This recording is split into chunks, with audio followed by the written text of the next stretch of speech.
I must admit, looking inside other people's camera bags is something I have a real interest in. It's a nice insight into their creative flow, and I just find it really interesting.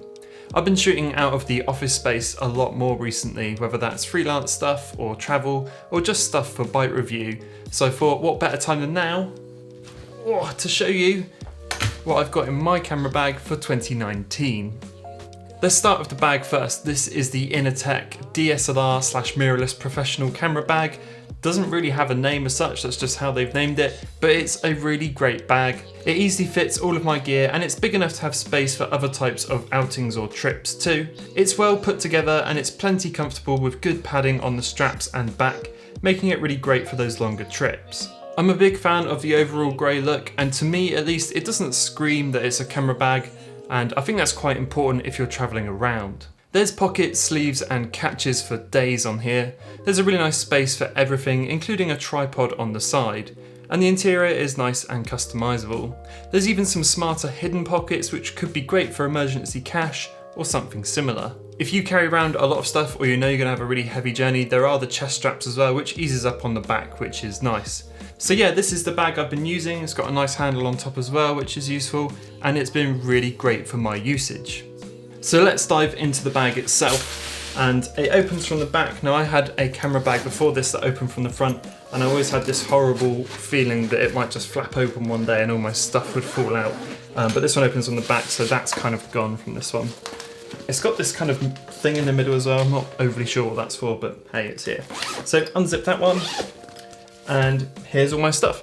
Let's talk about the stuff I can't show you first, and one of those is the Sony a7 III, which is my main camera. An absolute beauty of a camera. I've really enjoyed using it, and I just dropped a video on it, actually, a full review of my time with it in Japan. I'll put that up here, and I'll also link it down below if you want to go and check it out.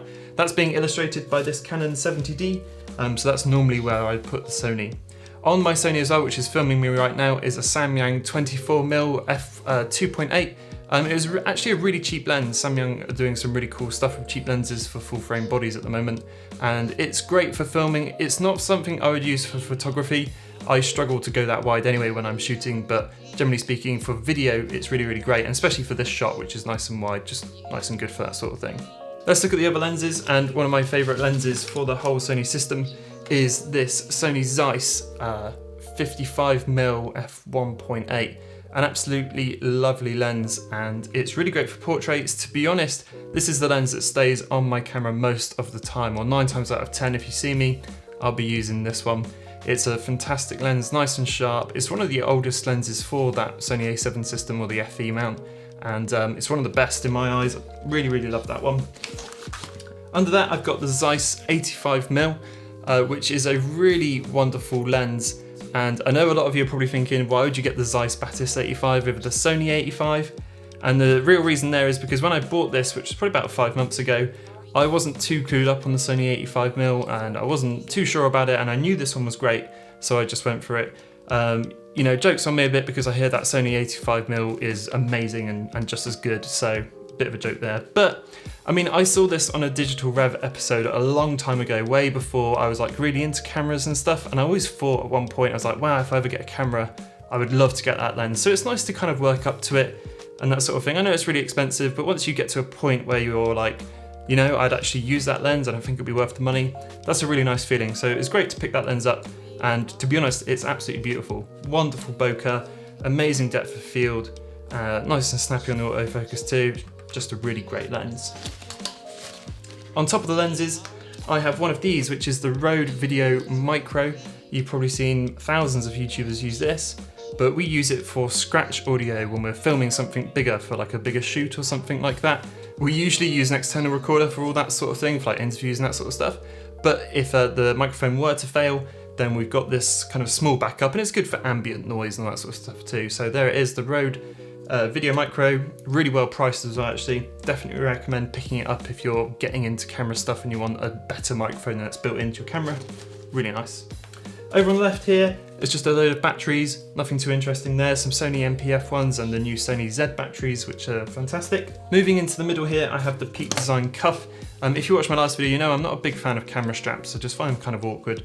So this Peak Design cuff literally just snaps onto your camera there, and you put it around your wrist, it tightens up like that. It means if you drop the camera, it's never going to leave your sight or anything like that. You're never going to drop it on the floor because it'll just stay attached to you. It's just a nice bit of security if you're like me and you prefer to hold the camera rather than use a strap. Really, really great. I really like those. It's kind of overpriced a little bit. It's like 30 quid for effectively a little strap, but Peak Design stuff is really nice and the quality is really great. One of the most important other things as well is SD cards, and I use this kind of cheapy SD card holder to hold them all. I think it's from Newer and it was nice and cheap. But anyway, on the inside is the current SD cards that I'm using. You may laugh, but the SD cards have been blowing my mind a little bit recently. This one I got from Kingston is 256 gigabytes, which is an obscene amount of storage, but it's really, really great. If you're someone like me that shoots a lot of 4K footage, you'll know that space gets used up ever so quickly, especially if you're shooting something for a longer amount of time, or even these 2 camera shots, they end up being really massive files. So having something that big is a true godsend. This is part of the Kingston's Canvas React range. They're U3, they're high transfer speed, so they're perfect for things like 4K, and they're really well priced. This one, which is 256 gig, runs you about £50, but they've also got 128 gig, which comes in under £30, and like a 64 gig one that's around £25. So they're really good value cards as well. And so far, I've been using it for about 2 months. Absolutely no problems at all. A really nice card. Underneath that, I have these Gobe ND filters, and they've been really, really good as well. So effectively an ND filter, if you're not too sure, is just like this ring which goes on the front of your camera or on the front of your lens, and it just dampens the amount of light going in. A lot of people describe them as sunglasses for your camera, which is kind of true, but ND filters don't affect the color of the light coming in, they just stop so much light coming in. So if you want to shoot at a low aperture when it's quite bright outside, then these are effectively absolutely essential.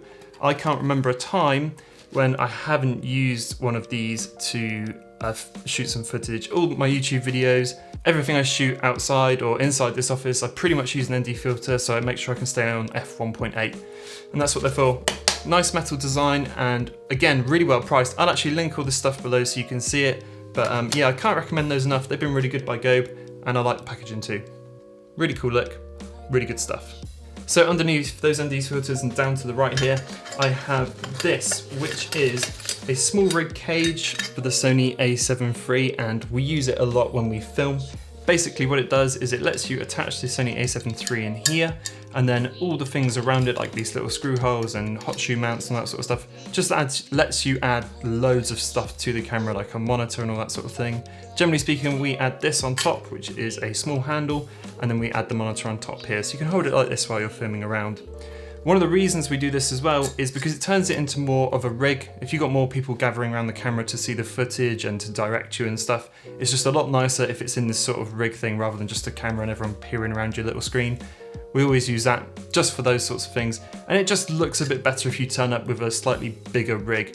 And I know that's not really necessary, but for a lot of customers and clients, it's quite good if you show up with a bit more of a beefier system rather than just a DSLR in hand. Not that that should matter, but subconsciously, I think it does just a little bit. Anyway, I keep that in 2 pieces. I'm not gonna put it together now. Maybe I'll show you some B-roll of it so you can see what it looks like.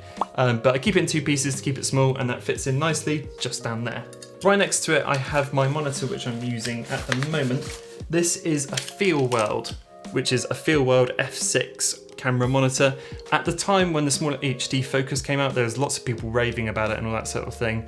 At that time, I couldn't really afford one, and it seemed overkill for me, despite it looking really, really cool. So I picked up this one. Effectively, this is a small HD ripoff. It's not quite as good in terms of what it does and how it works. There's no touchscreen, but it did have one of the features that I really wanted. Effectively, what that is you can put a Sony NPF battery in the back here, and you can get a dummy battery which goes into your Sony underneath, which is then powered by this battery. I was on the A6300 back then, and the battery life on those Sony W batteries is really poor, and that would keep me going for hours on end, which is really, really nice.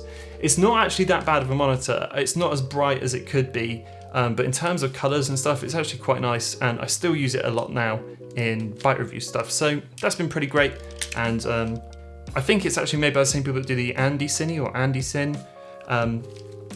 Literally the same products, just got a different name wrote on it. But if you can't afford a smaller HD and you want a similar vibe, this is really good for that. So next to it in my camera bag, I've actually got loads of doodads. Now what I should get is one of those camera pouches that keeps everything in, but I haven't got around to buying one yet. So the bottom left is just loads of different bits. One of the main things I've got in here is camera chargers. This one I really like is from Power Extra, and it's really good because it charges 2 Sony batteries at once, but it's also got the cable built in, which is really, really useful. It means I don't have to carry an extra cable around with me. That's fantastic. I've got a Sony MPF one here, which is just good for charging stuff up. I've also got the Anker Power Core 10,000, which we can use to power the Sony if we need to, but usually that's just for emergencies. Great little thing, you've probably seen that on my channel 1,000 million times. I've got the Kingston Nucleum USB-C adapter, which is good. I've been using my iPad Pro a lot more for photography while I'm out and about, and this is good for putting an SD card in and all that sort of stuff. But yeah, nicely metal build as well, nice and durable. I've also got various other wires which I won't show you, but I use these a lot, and if you've watched my videos before, you've seen this sort of stuff. It's like prisms for light effects and that sort of thing. I just built this recently, and when I say built, I mean I glued it together with some help. And it's like a telescope lens attached to an ND, so if I put it in front of the camera, like this, it kind of makes everything go kind of crazy. I use this a lot in my videos too as a prism. It just bends light as it goes in. If I show you, it kind of does that sort of thing. I try my best to not overuse it because you can really overdo it and things start looking a little lame if you do that. So I usually just leave it on the edge and then film around that sort of thing. Also really fun for playing with photography too. Now, before I put all that stuff in there, I used to have my drone in that part there. It's actually a good space to keep a drone, but I recently got rid of my DJI Spark, and there'll be a video on that soon. I didn't crash it, if you're wondering. I actually just moved on from it, and I had loads of reasons why, but I'll explain that in another video. One more thing I always carry with me as well is headache pills, although I would not recommend everyone take these all the time. I don't want to sound like some sort of drug peddler, but there's nothing worse than having a bit of a nasty headache or something on a shoot. I'm trying to combat at the moment by just drinking more water in general, but it does happen, and there's nothing worse than trying to stare at a small monitor when it's bright outside or something like that, and you've got a headache. Nasty stuff, so I always keep these around with me. So there you have everything inside my camera bag. Like I say, this can change occasionally depending on what I'm doing, but 9 times out of 10, this is what I'll take on with a shoot. So if we zip that back up,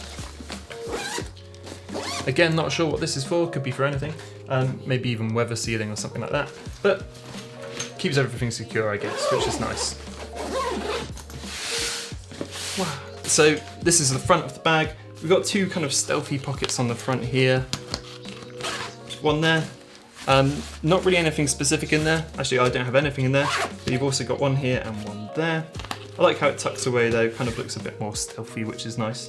In the main pocket though, which is what I use mainly, one of the first things I keep in here is this SanDisk Extreme Portable SSD, which is really great. I think I got it on Amazon Prime Day for £77. A lot of people are saying, just get the Samsung T5, and I ran a Twitter poll on it, and the Samsung T5 won by a mile. But I really like the look of this thing, and I must admit, you can't do this on a Samsung T5, and that's essential in my eyes, so it's really not. I just like the fact you can do it. But what I do like about it is it's really robust. We ship a lot of footage to each other on this sort of thing, and it's nice that I don't really have to worry about it. It's nice and sturdy. USB-C, transfer speeds are really high, just like they would be normally. So that's really great. We use that a lot, and it works really well with my iPad. Talking of the iPad is what I've been using more recently than not to edit photos on the go and all that sort of thing. 9 times out of 10, I'm never away for more than a day if we're going out on a shoot or if I'm filming YouTube videos in here, so I don't really need to take a laptop with me, and a laptop weighs down the bag as well. The iPad Pro isn't like that at all. I've got it on the iOS 13 beta, and it has been absolutely fantastic since then. I use Lightroom Mobile for a lot recently, and it's nice to just show a client quickly what the photos are going to look like when you're out there. If you've got a spare 10 minutes just to sit down and transfer a few photos from the Sony, really nice, that sort of thing. But yeah, nice and light, slides into here, and I can basically forget about it unless I need it. So there we have it. That's everything I use in my camera bag for 2019. That's for YouTube and photography and for filmmaking. The bag will change around every now and then depending on what I'm doing, but generally speaking, this is what it looks like. So if you enjoyed the video, pop a like. If you loved it, pop a sub. And if you've got any questions about anything I talked about in here, please feel free to ask me, and I'll try and get back to you as soon as possible. And I will see you all in the next one.